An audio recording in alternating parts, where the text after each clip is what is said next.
Шаардын ортосундагы чакан нан бышыруучу жай. Мында кардарлар тамактанып, кофе ичип, таттуу азыктарды буйрутма менен алып кетишет. Набайкана бир нече жылдан бери аппараттык касса менен иштеп, жакында эле онлайн программалык системага өтүштү.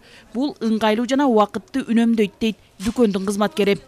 С внедрением онлайн ККМ. ККМ системага өтүү биринчиден убакытты үнөмдөйт. Салык кызматына барбай туруп, салык боюнча отчетторду берсе болот. Биз кардарларга сөзсүз түрдө чек талап кылгыла деген жарнаманы да илип койдук. Көптөр соода кылгандан кийин сурап жатышат.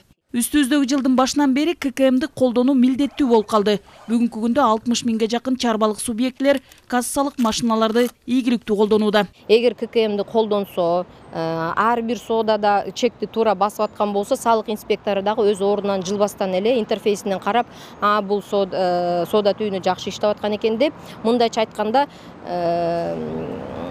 салыкчылар тарабынан текшерүүлөр кыскартат бул ККМди колдонуудагы.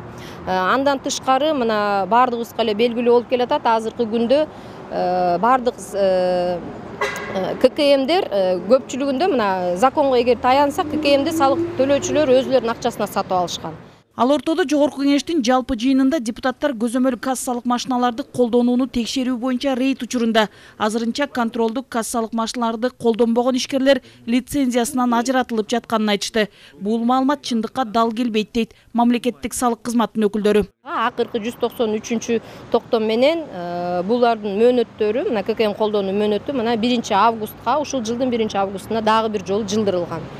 Эми ошого карабастан дагы деле биз ККМ колдонбойбуз, ККМ бизге кереги жок деп атышат. Бирок ККМ бул салыкчынын инструменти гана эле эмес, бул өзү салык төлөөчүгө дагы кандайдыр бир өзү бизнес жүгүртүүсүнө мындай жардам кыла турган инструмент десек болот. Мисалга алсак, ар бир сооданы фиксациялоо. Кимге канча эмнени сатты, күндүн аягында ошол болгон бардык соодасы боюнча отчетту чыгарып берүү, онлайн режиминде салык инспекторунун отчетун жөнөтүү.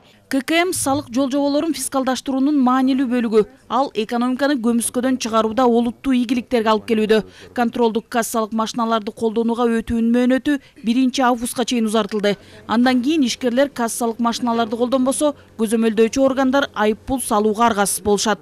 Нургүл Жумабекова, Тимур Сыдыгалиев, Ала Тоо 24.